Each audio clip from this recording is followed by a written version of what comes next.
자, 테슬라 휴머노이드 로봇 내년 시험 생산. 옵티머스 젠2 얘기하는 건가요?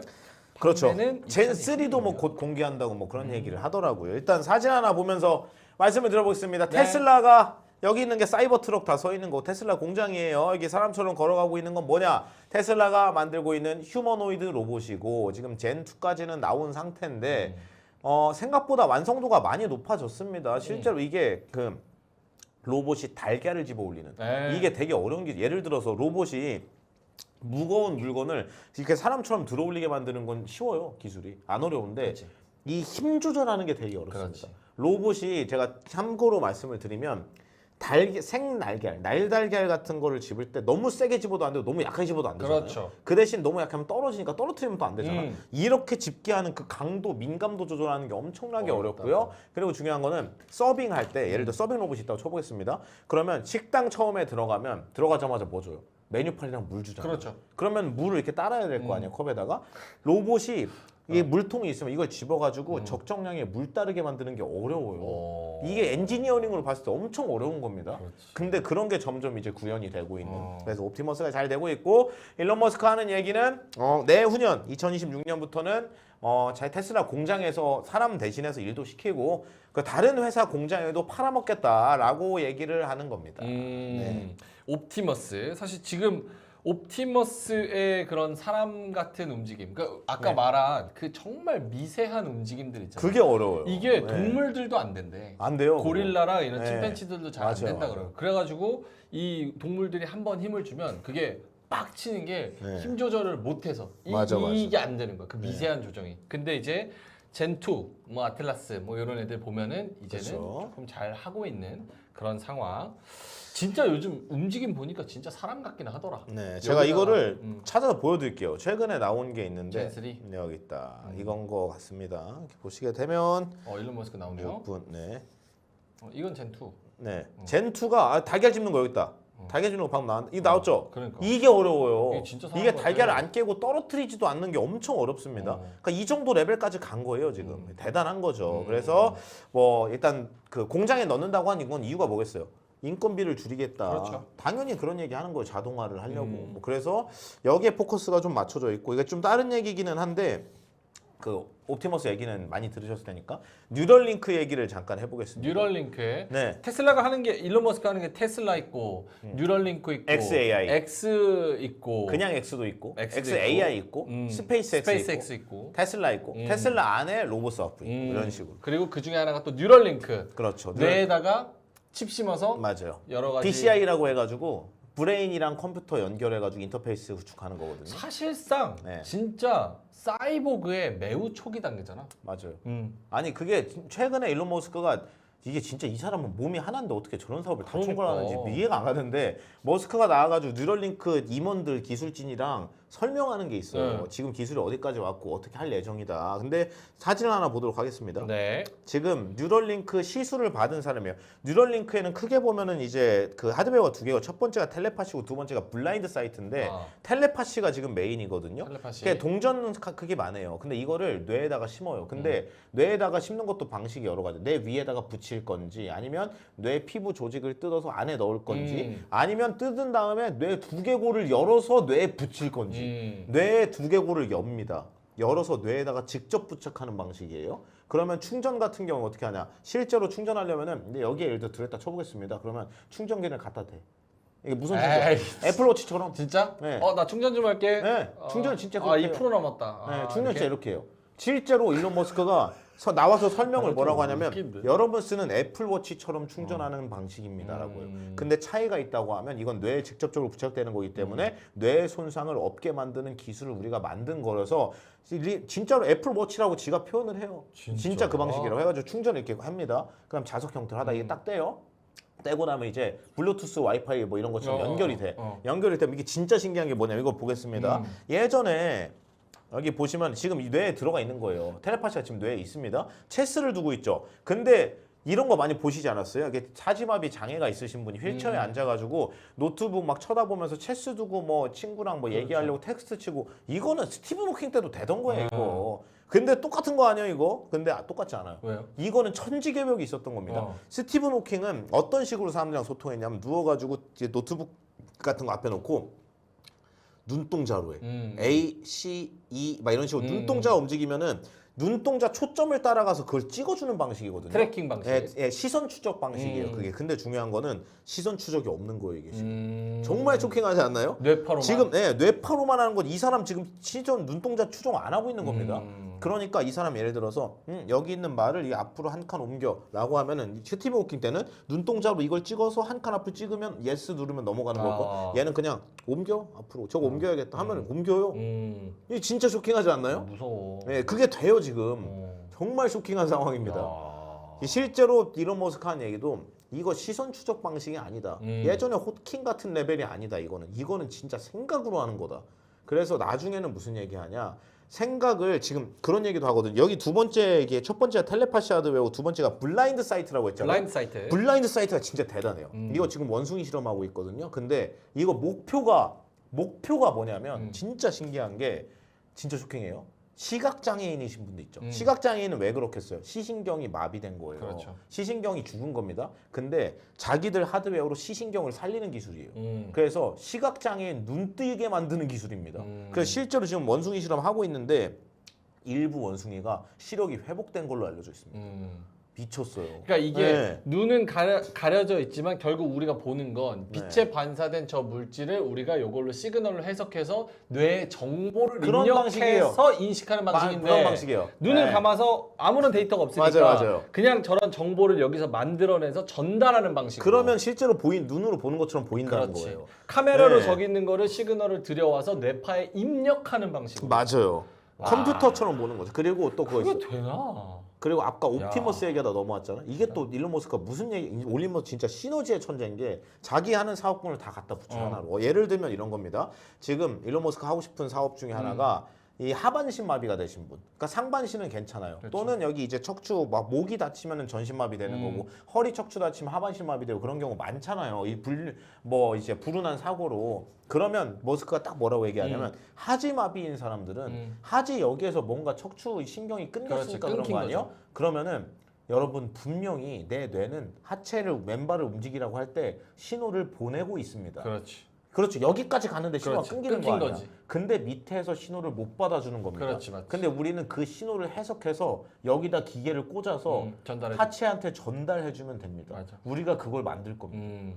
미쳤어요. 그리고 굳이 그게 안 되면 자기가 다른 대안도 생각한 게 있대. 그게 뭐냐면 옵티머스 있잖아요. 예를 들어 하반신이 마비다. 하체만 있으면 되잖아요. 그렇지. 그러면 여기 끊기는 부분까지 딱 써.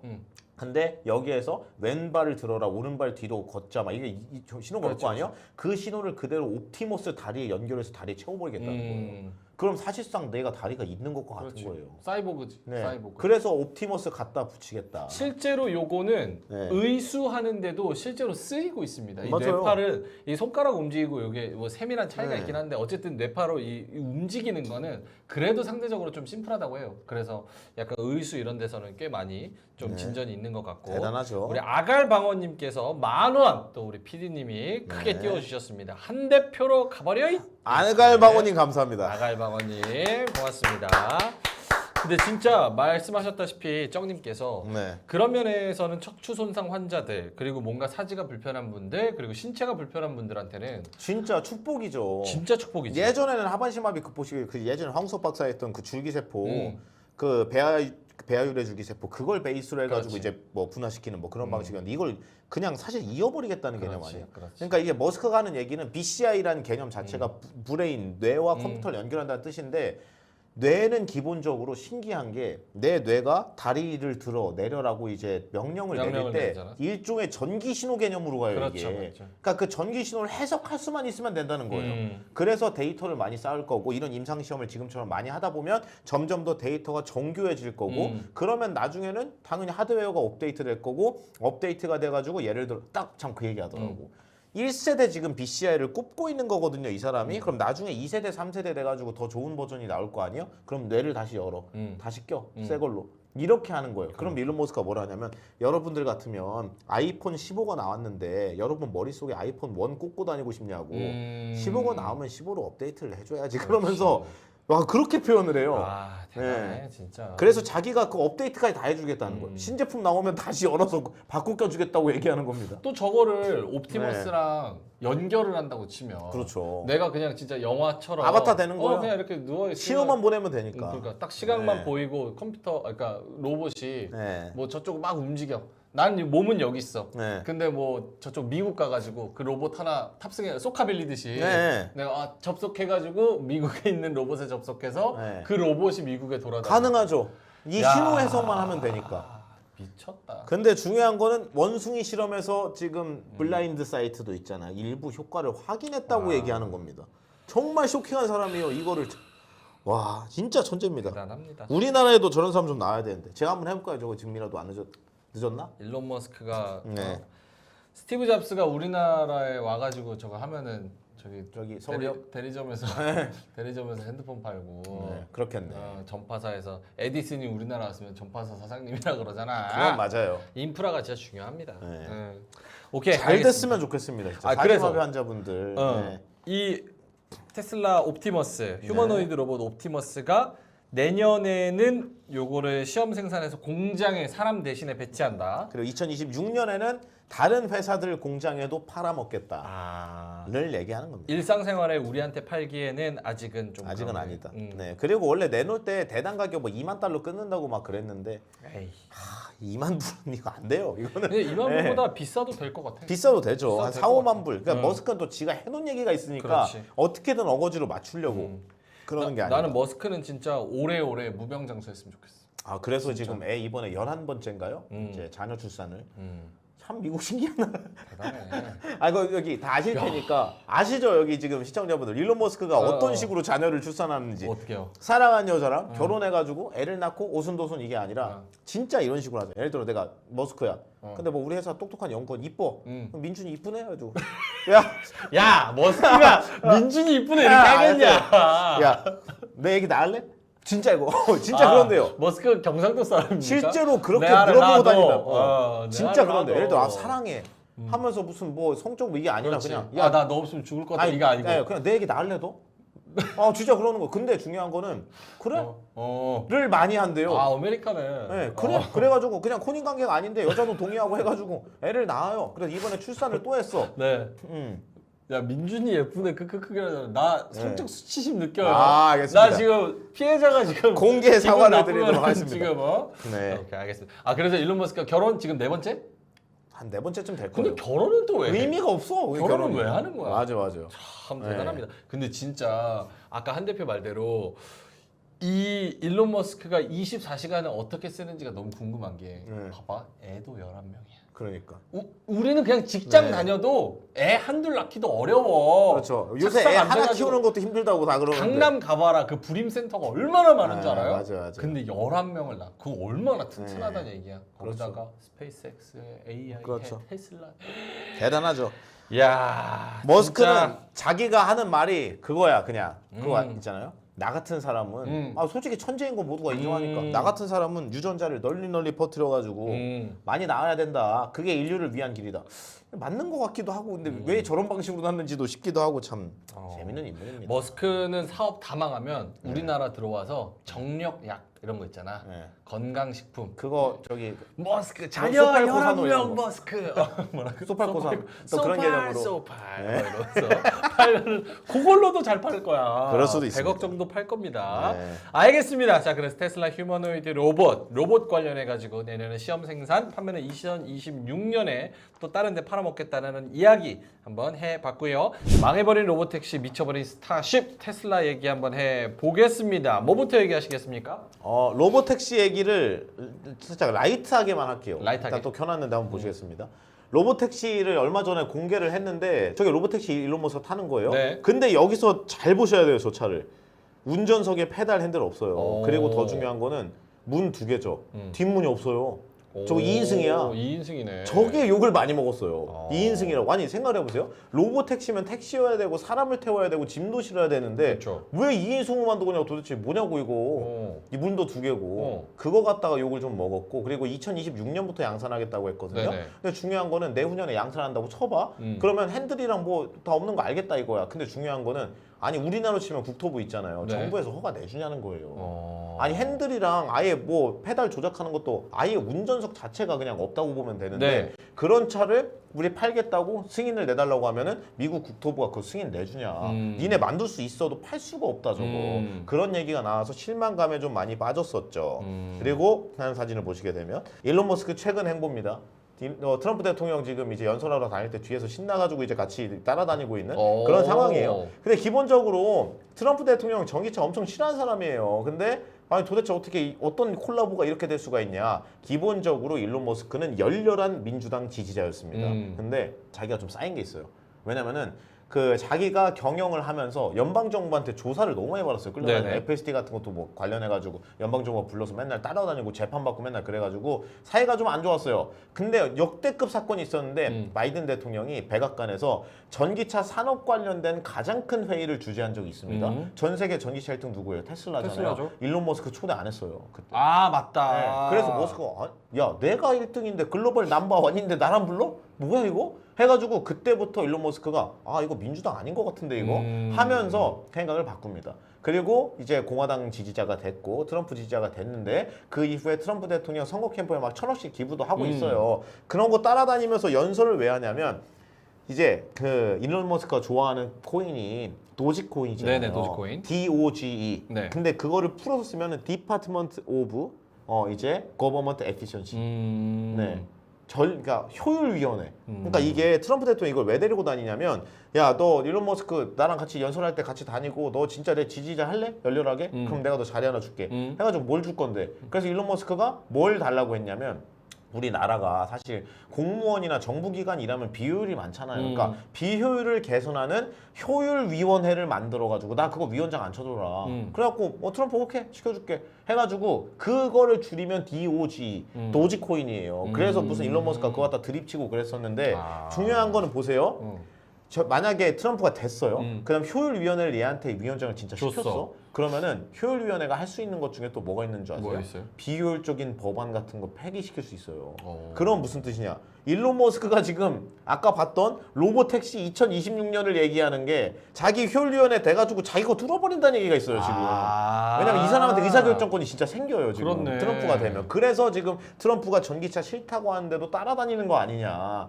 그럴 수도 있어요. 사실상 엄청난 파워를 갖게 되는 엄청난 것 파워죠. 같은데. 저게 대충 가가지고 그냥 자리만 채우고 이게 아니에요. 엄청난 이제 권력이 생길 겁니다. 법안 같은 거 묶어가지고 폐기하고 처리하고 뭐 이런 거. 그리고 비효율적인 부분에 예산 삭감하고 이런 거 있잖아. 어차피 자기 기업인이니까. 그래서 저런 거를 할 수도 있다. 그게 약간 예전에 정주영 회장도 네. 사업하다가 야 진짜 정치인들 결국은 우리가 다 해놓으면 뭐하냐 정치인들이 막 결정도 잘못하고 막 뭐 규제도 있고 이래서 내가 들어와서 정치한다 이러고 막 그렇죠. 출마했었잖아. 네. 약간 그런 개념도 좀 있는 것 같고 아까 그 저거 뭐야 로보택시는 저렇게 해서 만약에 안 되면 핸들 달아서 재고 처리 뭐 하겠다 뭐 이런 식으로 다시 그런 만든다는 개념으로 얘기도 해야죠. 있고. 네. 어. 그리고 이게 오케이. 로보택시 얘기를 하는 거고. 네. 그리고 이제 스타쉽 얘기를 해보겠습니다. 스타쉽. 이게 또 마지막 주제의 메인이에요. 야, 지금 또 대단해. 그림을 보시면서 말씀을 드려보도록 하겠습니다. 네. 그러니까 정말 이제 쇼킹한 동영상인데 이거 보고 저는 정말 감동을 많이 먹었습니다. 제가 하나씩 설명을 한번 해드려 볼게요. 이번에 그 원래 스페이스X가 1년에 로켓 발사를 100번 넘게 해요. 네. 그러니까 보도도 안 돼. 그냥 맨날 쏘니까 그렇지, 맨날 그거 뭐 쏘지. 쏘는 게 대단한 일은 아닙니다. 근데 중요한 거는 스타쉽이라고 해가지고 그 테슬라에서 저 스페이스X에서 만드는 것 중에 가장 큰 로켓이 있어요. 근데 그게 어떻게 생겼냐면 가장 우측에 있는 게 스타쉽입니다. 제일 크죠. 지금까지 나온 것 중에. 저 상단에 붙어있는 검은색 저게 50m 정도 됩니다. 네네. 길이가. 저게 스타쉽이고요. 그 밑에 달려있는 은색 몸통 형태로 돼 있는 게 70m짜리인데 저게 슈퍼헤비라고 하는 추진체예요. 그러니까 추진체가 로켓 쭉 올라갈 때 밑에 달려서 쭉 올려주다가 일정 궤도까지 올려놓으면 얘가 딱 분리돼가지고 내려가잖아요. 네. 근데 저 밑에 있는 추진체는 원래 이제 옛날에는 일회용으로 썼죠. 일회용으로. 그렇다가 이제 일론 머스크가 자기가 재활용에 성공하면서 지금은 재활용을 다 하고 있어요. 근데 중요한 거는 스타쉽은 전에 발사하다가 실패한 적이 있어요. 터진 적이 있어요. 그 전에 펠콘 9 이런 거 쏘면은 100번 쏘면 거의 100번 다 성공하거든요. 이제 실패 거의 안 해요. 근데 스타쉽은 몇 번 한 적이 있어요. 왜냐면은 저게 너무 커요. 빌딩 44층 높이. 그렇죠. 120m거든요, 저거. 와. 63 빌딩 250m거든요. 와. 63 빌딩의 절반 높이고요. 그리고 우리나라에서 쏴가지고 자랑스럽게 얘기했던 이제 누리호 있잖아요. 네. 누리호가 47m예요. 아. 그러니까 누리호의 2.5배예요. 2.5배. 이야. 2배가 넘어요. 엄청 그러니까 크구나. 저렇게 큰 거를 위로 올린다는 것 자체가 대단한 겁니다. 근데 그거를 뭐 저게 밑에 달려있는 저 70m짜리 네네. 저거를 회수하겠다는 거예요. 근데 중요한 거는 저 추진체 원래 회수도 다른 건 하는데 네네. 추진체가 높이만 70m니까 너무 크잖아 저게. 아. 그러니까 추진체를 바닥에다가 이렇게 떨구면서 이제 충격을 먹어가지고 이게 재사용이 어려워지는 그런 문제가 생길 수 있기 때문에 내려올 때 지상 한 몇 미터 띄운 상태로 그냥 이거 집게팔로 잡아버리겠다는 거예요. 아, 공중에서 잡자. 공중에서 잡자. 근데 사실 그거 얘기만 들으면 미친 사람 아니야? 이렇게 미친놈이죠 하지만 완전히. 그걸 그렇죠. 해내. 네, 그게 이 잡는 시스템 있죠. 타워. 그거를 메카질라라고 하거든요. 어. 근데 밑에 보면 찹스틱이라고 돼 있는 게 젓가락이라는 뜻이잖아요. 네. 젓가락으로 집게 잡듯이 이렇게 딱 내려오면 이거 딱 잡겠다는 거예요. 어. 실제로 잡고 있습니다. 보게 되면은 스피드가 속도가 계속 내려가죠. 응. 네, 저게 딱 저기에 고정을 딱 시켜놓고 봐. 9, 8, 7, 6, 5 하면서 찹스틱으로 딱 잡는 거예요.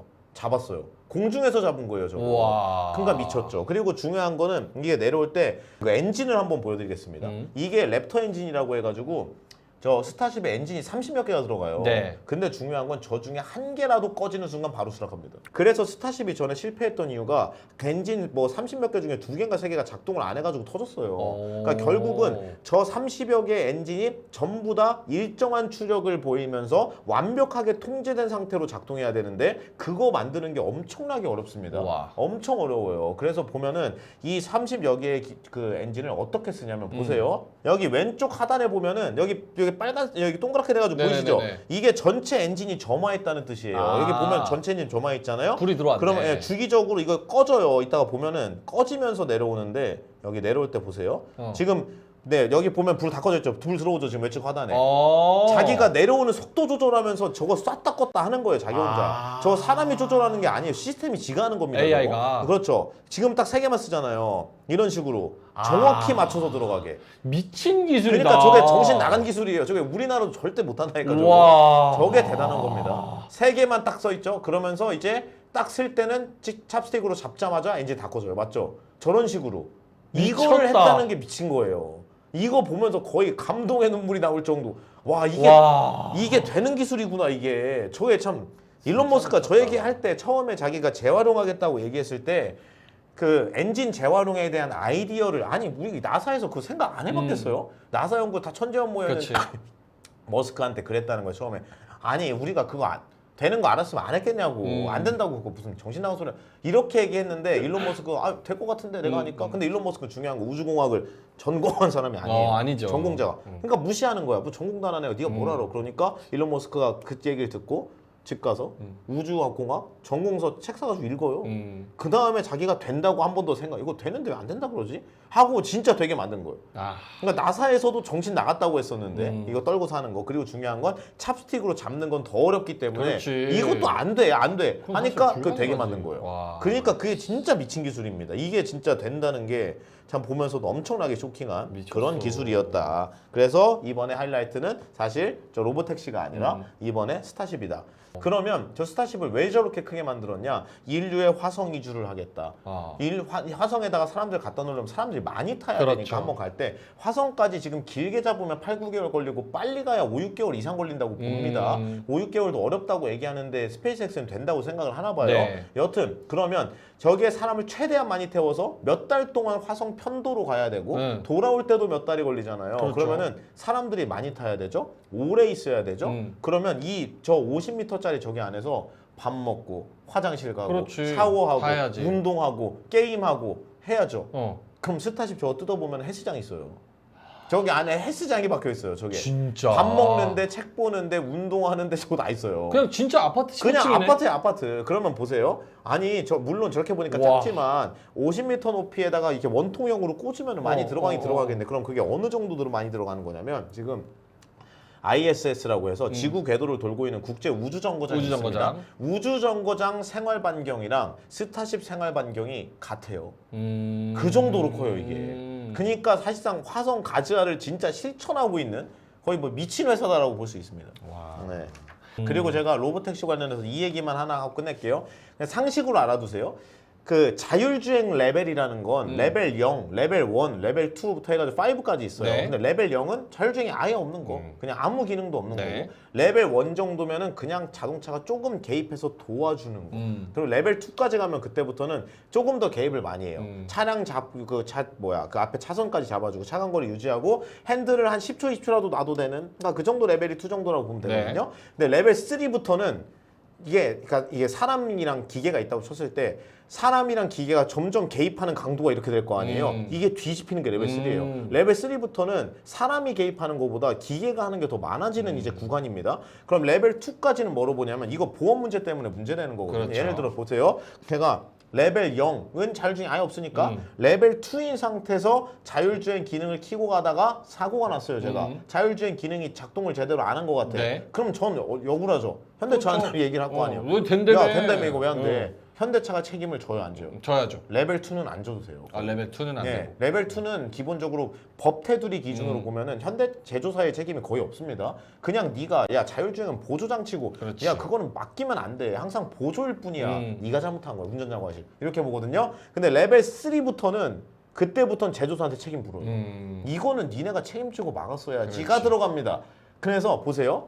우리나라는 되게 웃긴 게 현대차 같은 데서 뭐 세계 최초, 뭐 아시아 최초, 뭐 레벨 3 자율주행차 내놓는다 뭐 이런 얘기 하잖아요. 근데 사실 상식적으로 봐도 테슬라가 갖고 있는 FSD랑 현대차가 갖고 있는 최상의 자율주행 기술을 갖다 붙이면 누가 더 좋을까요? 테슬라. 테슬라 훨씬 좋아요, 훨씬. 근데 중요한 거는 테슬라는 뭐라고 얘기하냐면 우리는 레벨 2입니다 얘기해요. 레벨 아니 그 다른 사람이 그래. 아니 야 니네 정도면 3지. 아니요 2예요. 이래요. 2 호소인이야 레벨 2. 절대 3라고 안 합니다. 왜냐면 3라고 하는 순간 상관 내가 책임져야 돼. 그러니까 기술은 좋은데 우리는 레벨 2입니다 이러고 있는 거예요. 근데 현대차는 뭐라고 해요? 우리는 레벨 3입니다. 레벨 3 호소인이에요. 그런 거 책임 안 져. 그러면서 언론 보도가 뭐라고 나가냐면 레벨 2에 테슬라 로고 딱 있고 레벨 3에 현대차. 킹갓 현대차래. 그런데 보면서 황당해가지고 그러니까 이게 어떤 구도인지를 좀 알고 봐야 되는데 그래서 진짜 완성차고 진짜 자율주행 기술이 좋은 애들일수록 레벨 3라고 절대 안 해요. 벤츠 같은 애들이 자율주행 되게 딸리거든요. 근데 벤츠도 현대차랑 비슷해. 레벨 3 호소인이에요. 우리 3 한다고. 그럼 3 어떻게 하나 봤더니 3 최고 시속 40km에서 제한한대요. 아니 그러면 느려서 오히려 더 위험한 거 아니에요? 그러니까 되잖아 근데 되면 됐지 되잖아 이런 거고 일론 머스크는 다 됐는데 우린 2 이러고 있습니다. 그 레벨에 대한 개념이 처음에 이제 학문 아카데믹하게 나온 그런 개념으로 네. 처음에 설정이 그렇죠. 돼버려가지고 조금 약간 왔다 갔다 좀 논란의 여지가 있는 네. 레벨 2 호소인이 있고 레벨 3 3 호소인이 있는. 그걸 놓고 보시면 되게 재밌어요. 그런데. 일론 머스크 맨날 안 넣어. 레벨 3 아니라고. 일론 머스크 얘기를 좀 해보죠. 아, 좋다. 이거 사진을 궁금해. 보겠습니다. 일론 머스크가 트럼프 이제 그 유세 다닐 때마다 싱글벙글 따라다니면서 이게 뭐 자기가 연설도 하고 신나가지고 점프 뛰고 있는 거 보이시죠? 네. 그리고 우측에 있는 게 그 저기 왼쪽 우측 사진에 왼쪽이 트럼프고 가운데가 데이나 화이트라고 UFC 회장이고요. 오른쪽이 일론 머스크입니다. 일론 머스크. 네, 셋이 같이 모여가지고 뭐 이제 선거 개표 현황을 보고 있죠. 근데 여기 뒤에 화면을 보면 아시겠지만 CNN 어쩌고 써 있어가지고 뒤에? 당당하게도 91대 195가 딱 써 있는. 네, 트럼프가 거의 이긴 상태에서 지금 이제 싱글벙글 해가지고 거의 뭐 파티를 하고 있는 그런 상황이고요. 제가 오늘 포커스를 맞추려고 한 거는 뭐냐면 일론 머스크가 원래 지난 대선 때만 해도 열렬한 민주당 지지자였어요. 왜냐면 민주당이 전기차 보조금 많이 주지. 전기차의 대장은 테슬라고 테슬라의 대장은 나잖아. 그렇죠. 그러니까 열렬한 민주당 지지층이었고 바이든을 대놓고 지지했습니다. 지난 선거 때. 근데 이번에 갑자기 트럼프로 확 돌아선 거예요. 막 돌아서만 예를 들어 하지. 그냥 눈치 게임하면서 살짝 저 트럼프 뭐 선거 캠프 지부도 좀 하고 이게 아니라 무조건 트럼프가 돼야 된다. 죽어라 트럼프. 네, 죽어라. 그냥 하면서 이런 사진이 올라오기 시작했죠. 100만 달러씩 그냥 줘버리는. 일론 머스크가 그 7개 경합주 있죠. 네. 7개 경합주 내에서 총기 소지 권리를 그 권리 그 안이 있거든요. 거기에 서명한 사람들 중에 랜덤으로 하루에 100만 달러씩 한 명을 계속 줘요. 하루에 하면서 그냥 실제로 받은 사람이 싱글벙글 하는 거예요. 그냥 복권이에요, 복권. 이게 불법 논란이 좀 있었죠. 네, 불법 논란이 있어서 이게 펜실베니아 법원까지 갔는데 법원에서는 뭐라고 얘기했냐? 아 이거 그냥 표 돈 주고 사는 거 아니냐 이 정도면 이렇게 얘기했는데 거기에서 명확한 근거를 제시하진 않았지만 이거 위법으로는 보이지 않는다 그냥 하세요라고 해서 대법원에서 컨펌이 딱 떨어져가지고 하루에 100만 달러면 14억이거든요. 14억씩 하루에 뿌려요. 그리고 와. 지금 트럼프 캠프에 기부하겠다고 얘기한 게 한 2천억 정도 됩니다. 2천억. 참고로 일론 머스크 자산이 한 원화 기준으로 지금 한 370조 정도 되거든요. 그러니까 전체 재산의 한 0.2% 되나요? 내가 한 네. 370만 원 있으면 한 2천 원 내는 거네요. 그렇죠. 한 그 정도 되는 거예요. 큰 돈 쓰셨다. 2천억인데 전체 재산의 0.5%가 안 되는. 대단하네. 야, 머스크 지금 재산 평가 2,700억 달러입니다. 와. 그러니까 370조 원 정도 된다. 그래서 한 2천억 기부하기로 했고요. 그리고 그러면 보세요. 주가 오른 걸로 다 맨징했어요. 그렇죠. 또 이제 트럼프 그 대표 수혜주가 되고 그래가지고 테슬라가 트럼프 지지 올라가면 올라가죠. 네. 여하튼 근데 갑자기 여기서 중요한 거는 왜 일론 머스크가 갑자기 트럼프의 지지자가 됐냐는 겁니다. 이 유명한 사진이거든요. 이거 한번 뭐예요? 보시면서 얘기를 해보도록 하겠습니다. 네. 왼쪽 사진에 보면 일론 머스크가 되게 젊을 때죠. 젊을 때 결혼했던 작가예요. 첫 번째 아내랑 한 8년인가 만나고 이혼하거든요. 오. 첫 번째 아내랑 산하에서 아들만 5명 낳은 걸로 알려져 있거든요. 대단하네. 근데 저게 밑에 있는 아들들 사진입니다. 근데 왼쪽 사진에 보면 동그랗게 표시가 된 이제 아들이 있죠. 어리고 아주 귀엽게 생겼는데 네. 이 아들 이름이 자비에르 머스크예요. 자비에르. 머스크인데 지금은 이름이 비비안 제나 윌슨입니다. 이게 무슨 뜻이냐면은 저 아들이 성전환했어요. 성전환했구나. 성전환 수술을 했고 어. 16살 때 네. 성전환하면서 이름까지 바꿨어요. 네. 왜냐면은 머스크의 성을 따라서 자비에르 머스크였는데 네. 아빠랑 나 연 끊겠다. 나 아빠 성도 안 쓸 거다 해가지고 엄마 성을 따라서 개명까지 했습니다. 그래서 이름이 비비안 제나 윌슨이에요. 오케이. 그게 우측에 있는 사람이에요. 네. 그래서 왼쪽에 있는 사람이 성전환을 했다. 근데 이 얘기가 갑자기 일론 머스크 지지 얘기하는데 왜 나오냐면 왜 나와요? 이런 얘기가 있어요. 미국에서 일론 머스크가 갑자기 공화당으로 돌아선 게 자기 아들이 성전환을 하고 자기 성을 버리고 머스크라는 성을 버리고 개명했다는 거에 대해서 일론 머스크가 충격을 너무 많이 받았고 성전환 수술을 할 때 부모 동의가 필요하대요. 네. 그래서 당시에 성전환 수술할 때 일론 머스크한테 동의 받으러 왔었다는 거야. 왔었어. 그럼 일론 머스크가 알고 한 거 아니야. 설명을 그렇지, 했어요. 그렇지. 근데 머스크가 뭐라고 하냐면 아니 이게 성전환 수술이라고 안 써 있대요 거기에. 뭐냐면은 성과 관련된 어떤 치료를 해야 되는데 해주세요 라고 얘기를 했고 그 서명을 받을 때 의사가 머스크한테 뭐라고 했다고 하냐면 머스크 주장이에요. 이 수술을 아드님이 당장 안 하시면 죽을 수도 있습니다. 그래가지고 놀래서 깜짝 했다는 거야. 그게 성전환 수술이었대. 그럼 그것 때문에 너무 충격 먹어가지고 아니 성전환 수술을 왜? 이렇게 얘기를 하기 시작했고 머스크는 이게 왜 이렇게 됐다고 얘기하냐면 딸이 LA 크로스로즈 이제 스쿨이라는 데가 있어요. 네. 거기가 엄청 이제 그 LGBT 있잖아. 엄청 이제 성소수자의 친막 이제 캘리포니아 원래 좀 그래요. 그렇죠. 네. 여튼 그런 학교야. 그래서 내 아들이 원래 남자였는데 하도 학교에서 꿍시렁꿍시렁 해가지고 여러분은 남자가 아닐 수도 있어요. 막 이딴 소리 하니까 딸이 성 정체성 혼란해가지고 이렇게 됐다는 거야. 그거 실제로 청문회 하는 거 보면 진짜 골 때려요. 맞아요. 그거 진짜 근데 그게 민주당 법안이잖아. 다. 맞아요. 민주당이 만든 거예요. 이게 실제로. 그러니까 일론 머스크가 민주당의 혐오증을 느꼈다는 거야. 아 이거는 아니지 않냐고. 그러면서 뭐라고 했냐. 워크마인드 바이러스라는 게 있거든요. 이거를 다 없애버려야 된다. 워크마인드 바이러스. 머스크가 그런 얘기를 많이 해요. 자기 아들 때문에 그게 충격이 커진 겁니다. 그게 뭐냐면은 깨어있는 사람들의 그 병을 좀 없애라. 그게 어떤 뜻이냐. 우리나라로 치면 막 깨시민 코스프레 한다. 깨시민병. 깨시민병을 없애라. 그 깨시민병이 미국에서는 어떤 느낌이냐면 아. 성소수자라든지 아니면은 일반인들은 저게 왜? 라고 생각하는 것들 괜히 차별이라고 생각하고 느끼고 핍박을 받다. 우리 예를 들어서 뭐 실제로 그런 차별이 있을 수도 있는데 일반적인 사람이 생각하는 범위를 뛰어넘는 과한 망상이 있잖아요. 뭐 레즈비언, 게이, 뭐 트랜스젠더 뭐 이런 사람들이 느끼는 그 워크마인드 바이러스 이것 때문에 내 아들 저렇게 된 거다. 여자 됐다. 나 이거 정확하게 이해해요. 왜냐면 호주가 시드니가 인구 밀도로 생각했을 때 계산했을 때 세계에서 가장 동성애자가 많은 도시 중 하나예요. 네. 그래서 저도 이제 시드니에 13년 있었잖아요. 네. 제 친구들도 되게 게이 많아요. 근데 그 중에서 약간 LGBT 그러니까 성소수자 자체를 내가 이해하지 않으면 내가 선호하고 받아들이지 않으면 너는 막혀 있는 옛날 사람이라고 강요하는 사람들이 있어요. 네. 아니 예를 들어서 동성애 하는 사람 자기 취향인데 뭐라 해. 내 인생도 아닌데 존중해.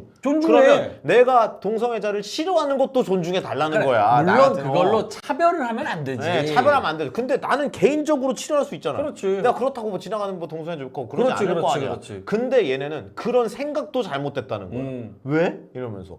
그럴 수도 있는 거 아니야? 이렇게 되는 거죠. 그렇죠. 네. 그러니까 머스크가 저기서 엄청 충격을 먹어가지고 아 이거 민주당은 아니다 이거 성적인 이제 문제 때문에 그렇다 이 얘기했던 게 이제 머스크의 그거고요. 썰이죠 지금 한 얘기는 그런 추측. 아 머스크가 일단 워크마인드 바이러스 박멸 얘기는 너무 맨날 해. 일단 그거 맨날 하고 일단 머스크가 아들 때문에 충격을 받았다는 것도 팩트고요. 진짜 머스크가 멘탈이 한번 터졌다고 자기가 막 글도 막 그랬어. 이건 아니지 않냐고. 그리고 자기가 몰랐다고 이게 성전환 수술인지 서명한 게. 이건 머스크가 했던 말이야. 이건 오피셜인데 머스크가 공화당을 지지하는 이유가 이것도 있지 않을까라고 얘기하는 게 썰이에요. 일론 머스크 공무원의 절반을 자를 것이다. 미국 연방정부의 예산을 3분의 1 줄인다. 오, 공무원의 절반 자를 것이다? 자기가 대통령이에요? 그렇죠. 아, 그러니까 미국에서 지금 이제 머스크가 월권을 너무 많이 한다고 트럼프가 너무 이뻐하니까 그래서 이제 트럼프 최측근 중에서도 머스크한테 이제 불만이 조금 있는. 왜냐? 아니 트럼프가 대통령이지 네가 대통령이냐 하면서 왜 대통령이 2명인 것처럼 이제 돼버린 그런 정도 상황이라서 머스크 좀 안 좋게 보는 사람도 있는데 여하튼 머스크가 올인을 했던 거는 맞기 때문에 시원하게 사진을 보겠습니다. 머스크가 자기 트위터에다가 올린 사진이 합성 사진이고요. 도지 정부효율위원회 자기가 위원장이 될 거라고. 도지 하면 또 도지코인이랑 스펠링이 똑같잖아요. 그래서 도지코인 가격이 엄청나게 오르기도 했었던. 지금도 최근 지난 며칠 사이도 많이 올라가지고 도지 한 2~3배 올랐어요. 진짜 올랐어 도지코인이. 여튼 그런 상황이고요. 거의 정부효율위원회에 지금 수장으로 앉히겠다고 얘기한 2명이 일론 머스크랑 두 번째가 비벡 라마스와미입니다. 참고로 비벡 라마스와미가 또 나이가 젊어요. 근데 어린 나이에 돈을 많이 벌었습니다.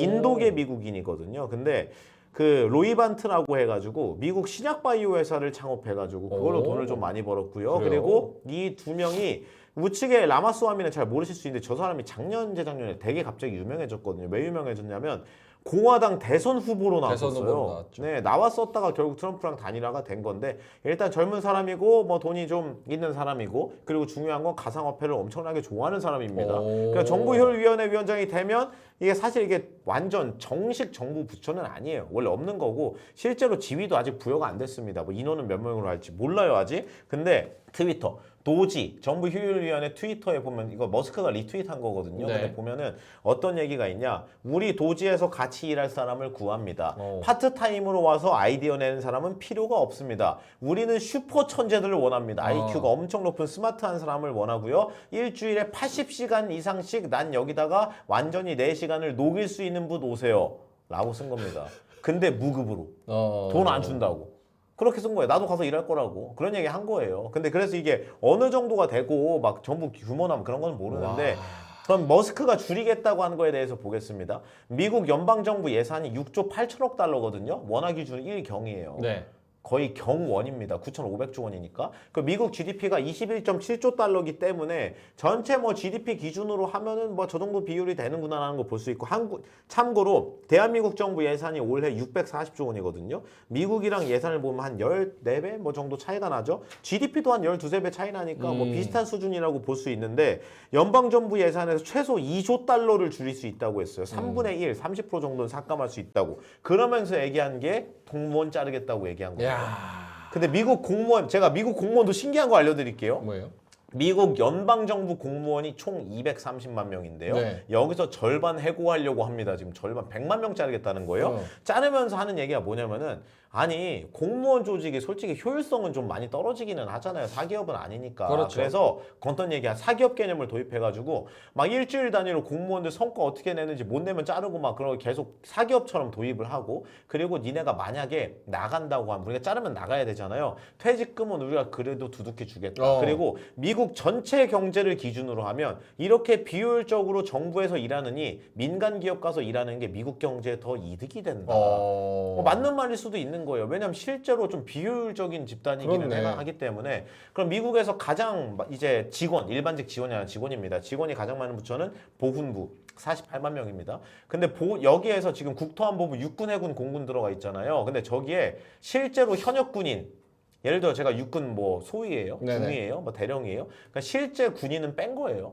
그리고 예비역도 뺀 겁니다. 공무원만 얘기하는 거예요. 공무원만. 그래서 육군의 공무원만 22만 명. 근데 중요한 거는 이게 미국은 여당이든 야당이든 무관한 게 국가 안보랑 국방력에는 엄청나게 이제 강력한 이제 그렇죠. 절대 까면 안 된다고 이게 있기 때문에 아마 그 국방 관련해서는 못 줄이기는 할 거예요. 그리고 중요한 거는 제가 궁금했던 게 우리나라 공무원은 몇 명 정도 될까? 뭐 그런 거였거든요. 네. 근데 우리나라 공무원 수가 117만 명.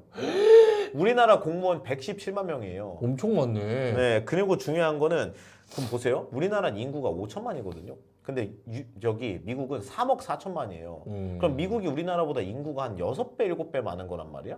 그럼 미국 그렇죠. 예를 들어 미국 공무원 230만 명. 근데 우리나라는 미국 인구 6분의 1밖에 안 되는데 117만 명. 그러면 인구 비율로 놓고 봤을 때 대한민국 공무원이 너무 많은 거예요, 지금. 근데 그럴 수는 있겠네요. 네. 연방정부 공무원이니까 네. 주별 공무원은 또 따로 있을 거 아니에요? 맞아요. 그렇게 생각하면. 정확히 얘기하셨어요. 이게 통계의 맹점이에요. 방금 전에 제가 말한 건 반은 맞고 반은 틀린 겁니다. 왜냐면 보세요. 우리나라 공무원 표를 보면 전체 공무원이 117만 명이거든요. 그 중에 경찰, 소방, 교사 막 이런 거 있을 거 아니에요? 여기 표를 보시면 미국 연방정부 공무원이 230만이나 돼 있죠. 미국 지방정부 공무원이 또 있어요. 지방정부는 뺀 거예요. 연방정부만 커팅을 하겠다고 한 겁니다. 오케이. 참고로 경찰 아니면 소방관, 교사 있죠. 공무원. 그 사람들은 연방 공무원일까 지방 공무원일까요? 애매하네. 미국에서 지방일 것 같아. 지방이에요. 지금 이 통계에 없어요. 소방, 경찰, 교사가 여기 안 잡혀 있어요. 근데 우리나라 공무원 117만 명에는 소방, 경찰 다 잡혀 있구나. 다 잡혀 있습니다. 그리고 미국에서 연방 공무원으로 잡히는 게 뭐가 있냐면 군인이랑 FBI예요. 그런 애들은 연방으로 잡혀요. 그러니까 이게 이것만 보고 미국 공무원이 정례 만례하면 안 됩니다. 좀 우리나라 특성이 좀 달라서 그런 거예요.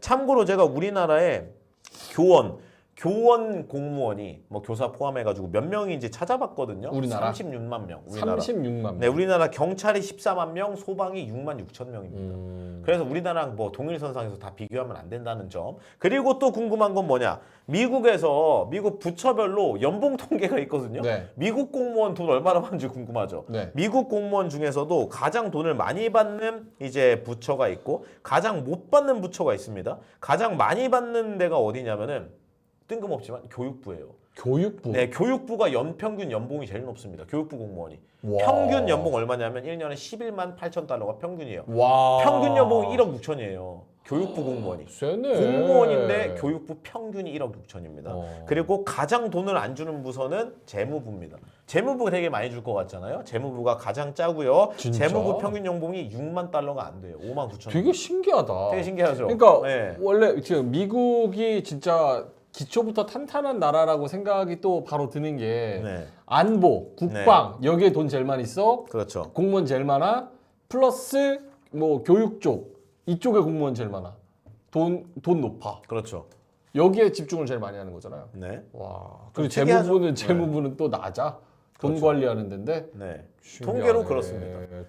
그래서 전체 평균을 내면 중간 값으로 보면 돼요. 그래서 이것도 표에 적혀 있거든요. 연방 정부 230만 명의 전체 연봉 중간 값이 9만 7천 달러. 평균이 그러니까 평균이나 중간값 개념이 좀 다르기는 한데 연방 정부에서 중간 값을 가장 이제 잘 대변을 하는 그 중간값을 보면은 9만 7천 불이 한 1억 3천 정도가 딱 중간값입니다. 그러니까 우리나라 공무원 대비해서 돈을 진짜 많이 주는구나라는 거를 알 수가 있고요. 일론 머스크가 자르겠다고 얘기했잖아요. 절반 필요 없다고. 그리고 미국 연방정부 부처가 무슨 400개가 넘는데요. 네. 근데 일론 머스크가 그 명단을 보면서 자기도 생전 처음 본 게 뭐 거의 절반이어가지고 무슨 이런 부서도 있었어?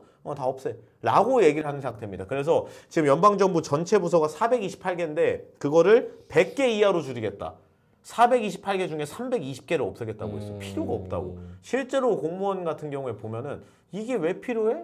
그런 자리가 좀 있긴 해요. 그리고 일론 머스크가 또 자르는 데는 신이잖아요. 트위터 잘라? 얘기를 해보겠습니다. 일단 자르면서 퇴직금 많이 준다고는 했는데 일론 머스크가 트위터를 2022년에 인수했어요. 2년 전에. 인수하면서 트위터 직원이 7,500명이었거든요. 그러니까 인수하고 하루 만에 거의 반 잘랐습니다. 한 3,000명 이상 잘랐고요. 지금 현재 트위터 직원이 정확히 확인은 안 되는데 한 1,500명 정도 되는 걸로 알려져 있어요. 참고로 트위터 직원이 7,500명이었는데 6,000명 자른 거예요. 1,500명 남았어요. 80%를 잘랐어요. 근데 회사가 지금 돌아가.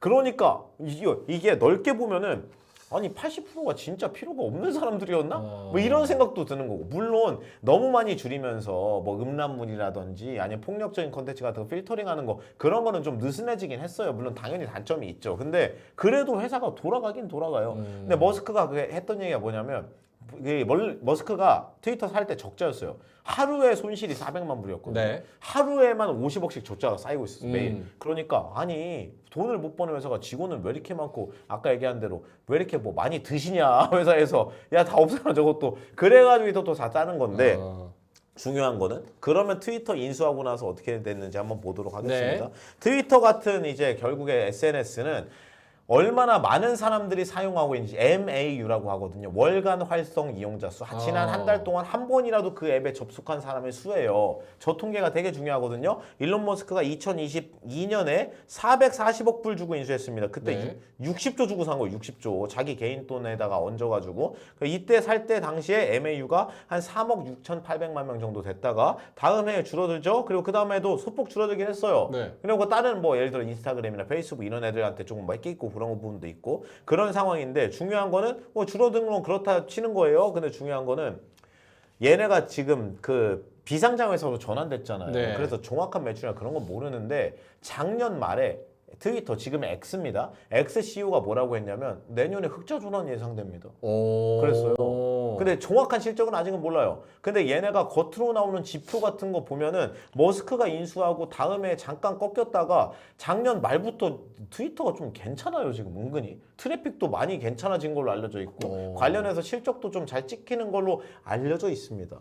그러니까 또 이렇게 보면 아니 직원을 80%를 잘랐는데 돌아가는 것도 신기한데 이게 늘어? 이렇게 되는 거예요. 그러니까 그러면 머스크 말대로 공무원 한 반 잘라도 될 것 같은데 이런 생각이 또 드는 거죠. 그래서 미국에서 연방정부 공무원 하시는 분들이 벌벌 떤대. 왜냐면 머스크는 여러분 진짜 잘라요. 이 사람 그 장난치는 거 아니에요. 이거 인수하자마자 하루 만에 3,000원씩 자르잖아요. 진짜 자릅니다. 저게 약간 그 미국의 극단적인 자본주의자 형식이잖아요. 스타트업에 그렇죠. 미친 사람들, 워커홀릭 플러스 뭐 헤지 펀드나 아니면 저런 뭐 M&A 전문으로 하는 그런 펀드 뭐 이런 거 하는 분들이. 근데 이제 공공경제학이랑 저거랑 좀 약간 성격이 많이 다를 텐데. 그렇죠, 다르죠. 저게 과연 어떻게 될지는 좀 궁금하기는 하네요. 그렇죠. 아니, 우리나라 이게 사실 세금이나 정부에서 나오는 돈은 눈먼 돈이 진짜 너무 많기는 해요. 왜냐면 뭐 어디다 쓰는지도 모르고 이게 그렇죠. 그렇잖아요. 그래서 뭐 보조금 같은 것도 물론 보조금이 필요한 산업에는 들어가야 되지만 보조금 장사해가지고 다 빼먹고 그냥 막 엄청 막 실업급여 같은 것도 막 나 뭐 일한 적도 없는데 이름 올렸다가 막 6개월 동안 다 타먹고 이거 하면 안 돼요, 여러분. 이거는 진짜 처벌해야 되는 겁니다. 그래서 세금 눈먼 돈을 좀 이제 우리나라도 많이 새는 걸 막았으면 좋겠다. 네, 그런 나라에 생각입니다. 돈이 없는 게 아니라 도둑놈이 많다. 네, 그렇죠. 테슬라의 미래 네. 이야기 이지 한번 모드로 해보겠습니다. 갑니다. 네, 이제. 이지 모드. 자, 여러분 이제 편하게 들으셔도 됩니다. 네. 손에 땀이 너무 많이 나가지고. 네. 테슬라의 미래. 테슬라 요새 굉장히 좋죠. 진짜 네. 제일 핫한 것 같아. 아주 라이트하게 가겠습니다. 네. 테슬라가 그리는 꿈에 대해서 일단 그림을 하나 먼저 보시면서 출발하면 테슬라 주식 차트예요. 주가 엄청나게 이제 좋다고 볼 수 있고 최근에 유난히 또 이제 많이 올라왔습니다. 테슬라가 어제 400달러를 돌파했는데 테슬라 전고점이 여기예요. 지금 거의 다 올라와서 신고가를 향해 가고 있는 테슬라 시가총액 지금 한 1,000조 중후반대 진입했습니다. 좀 있으면 2,000조 넘어갈 걸로 전망이 되고요. 테슬라가 최근에 주가가 왜 이렇게 좋아졌는지에 대해서 그리고 테슬라의 미래에 대한 얘기를 해보도록 하겠습니다. 제가 이거 뭐 사세요 파세요 얘기하려고 하는 건 전혀 아니지만 제가 오늘 하는 얘기를 살짝 좀 찍먹 개념으로 최대한 쉽게 얘기할 거거든요. 내용도 많지 않아요. 근데 그 얘기를 들으시면 아 테슬라 지금 주가 안 비싼데 지금이라도 사? 라는 생각이 드실 수도 있습니다. 그러면 바로 시작을 해보죠. 다음 네. 사진을 보시게 되면 테슬라가 최근에 이벤트가 크게 보면 두 가지예요. 첫 번째가 자율주행 중에서 신버전을 공개했는데 그게 FSD V13.2입니다. 그러니까 13번째 버전이라고 보면 되는 거예요. 그 전에 12였어요. 그리고 13.2가 이번에 공개가 됐는데 이것 때문에 올라가고 있을 가능성이 매우 높습니다. 물론 로봇 이슈도 있는데 오늘 자율주행 얘기만 할 거고 아니 자율주행이 뭐가 그렇게 대단하다고 무슨 다 아는 얘긴데 라고 생각하셨다면은 경기도 오산일 수밖에 없는 게 이런 개념으로 접근하는 거 이거 완전 신선한데? 라는 생각을 할 수 있을 거예요. 일단 좌측에 있는 걸 보시게 되면은 이게 크루즈라고 써 있죠. 이게 GM, 제네럴 모터스가 운영하고 있는 자율주행 자회사 크루즈 크루즈에서 운영하는 로보택시라고 볼 수 있고요. 우측에 있는 게 또 구글 얘기인데 구글의 자회사인 웨이모가 운영하고 있는 로보택시라고 볼 수 있습니다. 저 차에 타면 뭐 우버택시 카카오 부르는 것처럼 그냥 부르면 내 앞으로 오고요. 목적지까지 내려주는데 당연히 운전석에는 아무도 안 앉아 있고 그 대신 운전석에 페달이랑 핸들은 있어요. 네. 사람이 안 앉아 있을 뿐 핸들이 지 혼자 돌아갑니다. 근데 완성도가 되게 높아요. 그래서 미국 안에서도 야 그냥 사람이 운전하는 거랑 차이가 없다라는 평을 들을 정도로 완성도를 많이 끌어올린 상태다. 참고로 이거 짚고 넘어가면 여기서 지금 차종이 뭐냐면 제규어의 그 아이페이스라는 모델이거든요. 네. 제규어 SUV 전기차. 모델, 전기차 모델인데 이거 쓰는데 지금 웨이모에서 뭐 쓰려고 하냐면 아이오닉 5. 진짜? 현대차 아이오닉 5 이거 쓰려고 지금 준비 중이에요. 참고하시고요. 대한민국 기업이니까. 쓴 것도 본 것 같아. 네, 지금 하고 있어요. 보도 많이 나와요. 어. 지금 계속 준비 중이라고. 테스트 드라이브인가 뭔가 하는 맞아요, 것 맞아요. 같은데 시카고인가 하고 어디서? 있는 상태입니다. 어. 그리고 중요한 거는 여기 좌측에 있는 게 제너럴 모터스 건데 얘네는 이제 슬슬 빼도 돼요. 왜냐면은 제너럴 모터스가 그 돈이 많은 회사가 아니어서 최근에 어려워가지고 GM이 크루즈의 추가 투자를 지금 중단했습니다. 네. 그래서 GM은 크루즈 힘을 한 발 빼고 있는 상태고요. 웨이모 구글 거는 엄청나게 밀어붙이고 있고 결국에는 GM이 나가는 구조기 때문에 얘는 힘을 빼니까 웨이모랑 테슬라 로보택시 얘는 2파전입니다 이제. 그래서 지금은 결국 2파전이고 네. 웨이모랑 이제 로보택시다. 참고로 로보택시 이번에 공개했는데 지금 로보택시가 굴러다니면서 손님 태우고 그러지는 않아요. 이게 2026년에 양산 시작해가지고 2027년부터는 대량으로 뽑아내겠다. 이게 지금 테슬라의 생각이라고 볼 수 있습니다. 그러니까 다시 말해서 지금 당장 상용화가 된 거는 아니에요. 근데 이게 전에 쓰던 웨이모랑 비교하면 되거든요. 웨이모랑 조금 다른 게 있는데 그게 뭐냐? 3무 전략이라는 게 있어요. 네. 3무는 뭐냐? 첫 번째 핸들이 없습니다. 핸들 없고. 두 번째 페달이 없어요. 그리고 세 번째는 충전, 그러니까 전기차는 충전 꽂는 플러그 꼽는 데 있잖아요. 주유하듯이 없어요. 그래 넌 충전을 어떻게 하냐? 그러니까 아니 무선 충전 스테이션 가가지고 무선으로 충전하겠다. 라고 3무 전략. 바닥에서 그래서 이렇게 쫙 올라가지고 이렇게 딱 무선 뭐 충전. 그런 개념일 수 있죠. 그래서 중요한 거는 웨이모랑 가장 큰 차이점은 웨이모는 운전석에 사람이 없어요. 근데 그 핸들이랑 이게 페달은 있죠. 근데 테슬라가 얘기하는 로보택시에는 아무것도 없어요. 운전석에 사람이 당연히 없고 네. 그 자리에 일반 승객이 앉아요. 핸들 빼겠다, 페달도 없습니다. 어. 그래서 일론 머스크가 그런 얘기하는 거죠. 투자자들한테 여러분들 자녀 세대부터는 운전면허를 안 따도 됩니다. 허가가 안 나올 수 있다는 얘기가 있는데 그래서 일론 머스크가 날개를 단 거예요. 아니 상식적으로 국토교통부 이런 데에서 아니 자율주행 허가도 위험하다고 잘 안 내준 사고 나면 큰일 나니까 누가 책임질 건데 뭐 이러고 있는데 우리는 근데 핸들이랑 페달이 없어요. 그러면은 너 안 돼. 라고 당연히 하죠. 네. 미국도 이제 자율주행 규제가 우리나라보단 덜하지만 그래도 있는 나라입니다. 근데 일론 머스크가 이번에 차기 행정부에서 노지 네.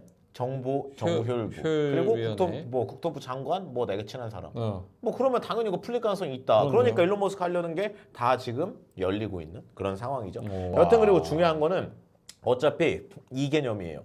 제가 자율주행의 개념은 무조건 여기서 봐야 됩니다. 테슬라가 얘기하는 자율주행과 일반적인 이걸 웨이모라고 얘기해 볼게요. 웨이모랑 네. 비교한다 그랬잖아요. 웨이모랑 테슬라의 모델은 완전히 개념이 다릅니다.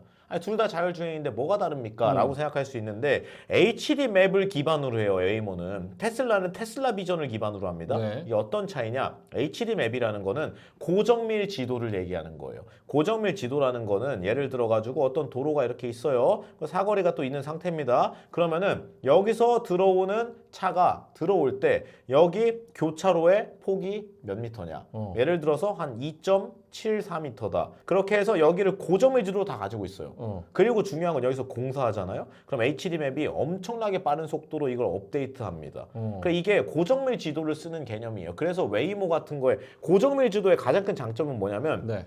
그 도로 데이터를 아주 치밀하고 정확하게 가지고 있고 도로폭 얼마나 되는지 거기에 무슨 뭐 횡단보도 몇 미터에 그어져 있는지를 정확히 다 알기 때문에 완성도가 높아요. 그 대신 고정밀 지도 자체의 데이터 크기가 얼마나 크겠어요. 그렇게 정밀한데 데이터 크기가 엄청 크고요. HD맵은 계속 업데이트를 해줘야 돼요. 그리고 제한이 있구나. 비싸.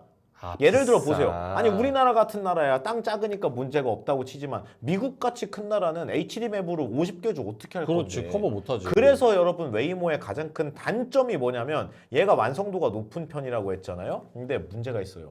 특정 지역에서밖에 안 돼요. 아. 그거 나가면 안 돼요, 웨이모가. 그게 핵심적이네. 그죠? 그래서 HMAp의 제일 큰 장점은 장점이자 단점. 엄청나게 정밀하다. 사고 확률이 되게 낮출 수 있어요. 정밀하니까. 그 대신 단점은 이거 안에서만 돼요. 이게 문제인 거야. 그리고 HD맵을 그리는데도 오래 걸리고 교통 상황 거기 안에서 뭐 화재라든지 사고 난 거 그런 거 계속 쏴줘야 된다는 거예요. 수동으로. 그런 문제가 있는 거고. 테슬라 비전은 뭐냐? 테슬라 비전은 HD맵을 아예 쓰지 않습니다. 우리는 지도가 필요가 없대요. 왜냐? 운전자들이 지들이 타고 다니면서 그 구간 차가 막히는지 그 구간에 공사가 진행 중인지 포트홀이 생겨서 길이 뚫려 있는지 그런 거를 어차피 테슬라가 수십 수백만 대 다니니까 걔네가 정보를 수집해서 우리한테 HD맵 같은 맵을 그려준다. 그래서 테슬라는 HD맵이 필요가 없다.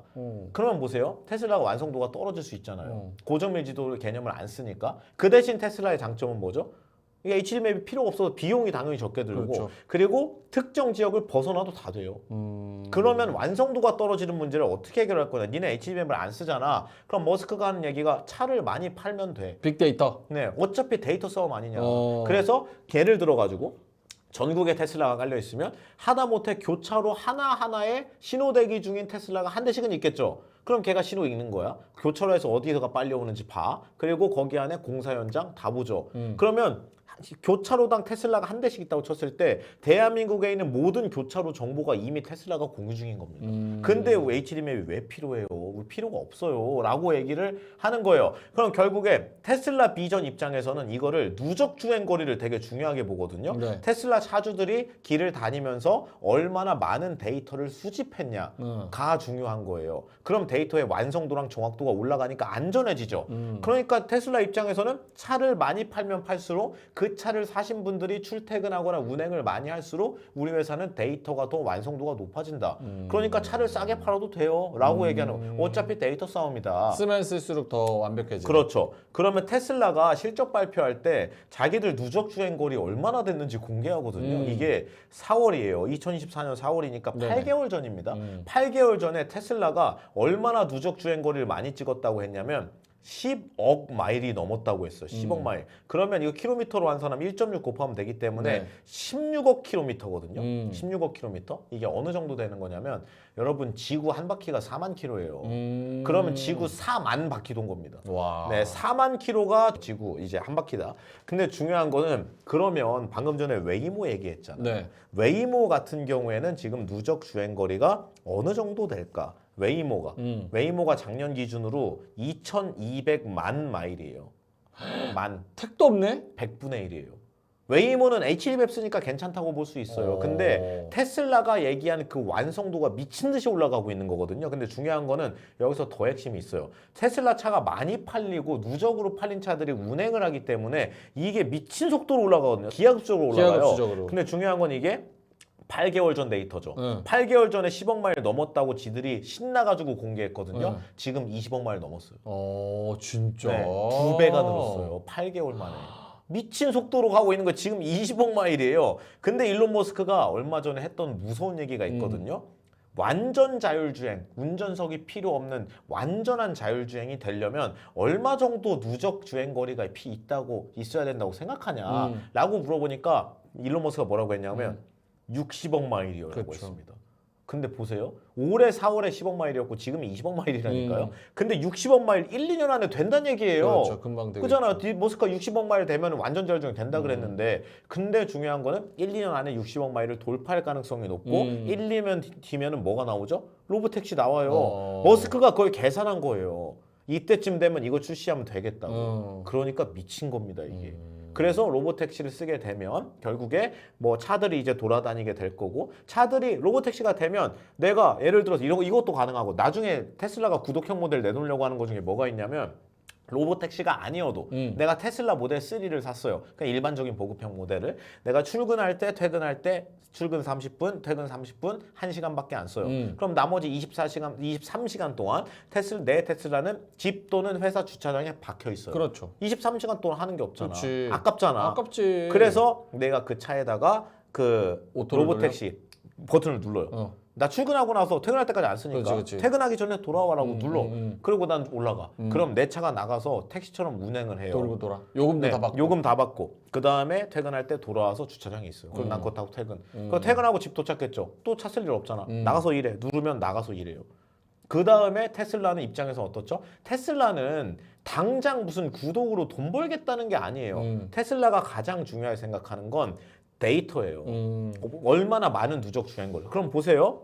내가 방금 테슬라 차주인데 출근할 때 10km, 퇴근할 때 10km 타서 난 하루에 20km밖에 안 타요. 그러면은 일주일 해도 5번 출근하니까 100km밖에 안 타잖아. 근데 이걸 택시를 돌려버리잖아요. 얘가 하루 종일 운전하면서 내 입장에서는 요금 얘가 돈 벌어주니까 투잡이 되죠.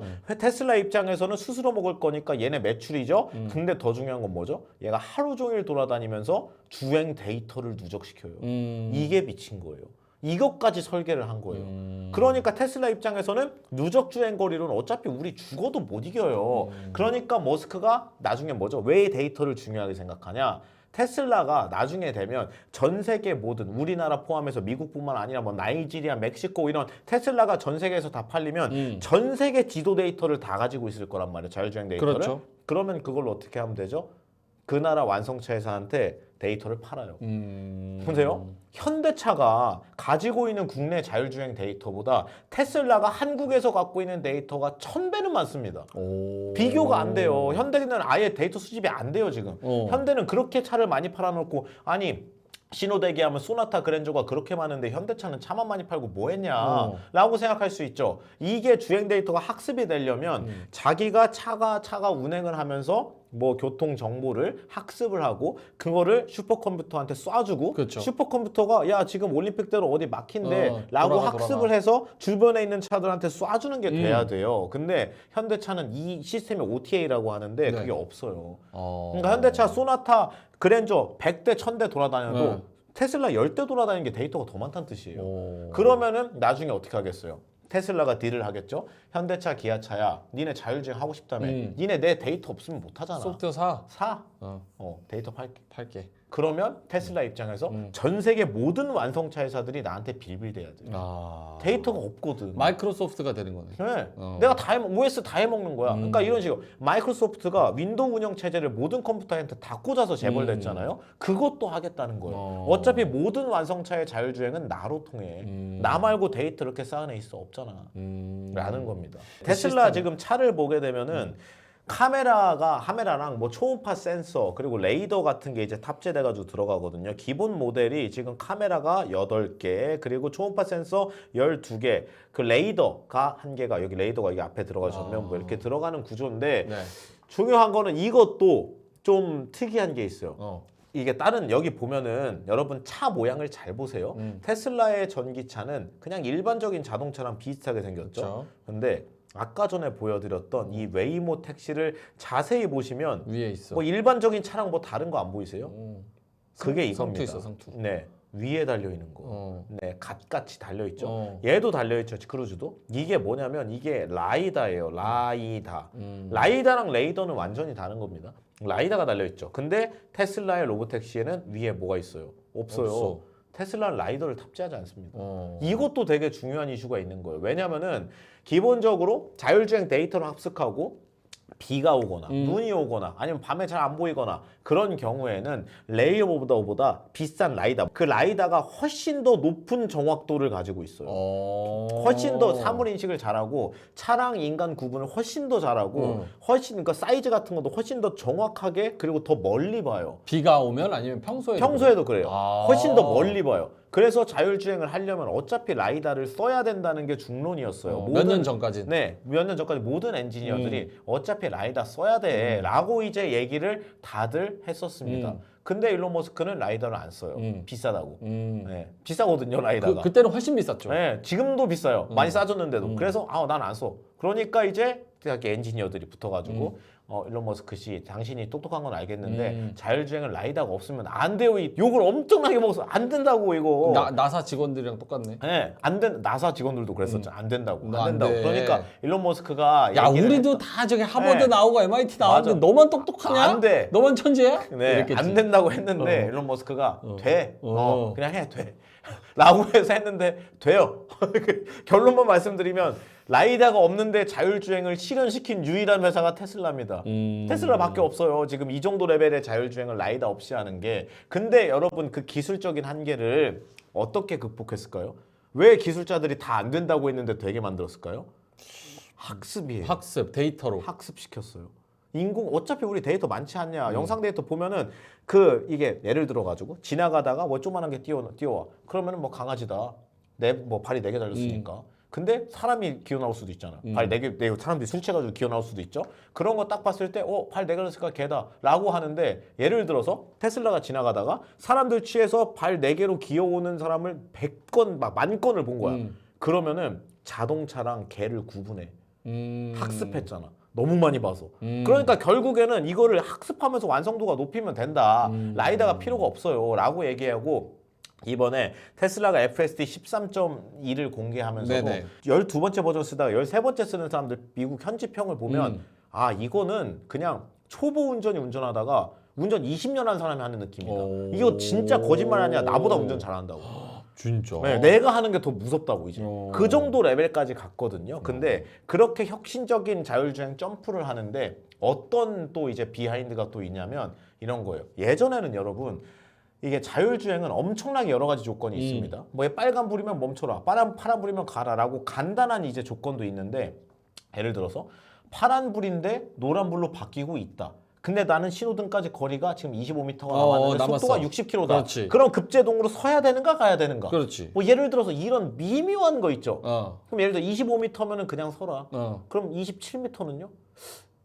이거 23m는요? 어떻게 할 건데? 그거 일일이 입력할 거예요? 근데 아니지. 테슬라는 그런 조건들을 일부는 엔지니어들이 코딩을 일일이 했어요. 옛날에는 했어요. 옛날에 일일이 했어. 지금은 야 학습으로. 25m면 그냥 가고 27이면 서.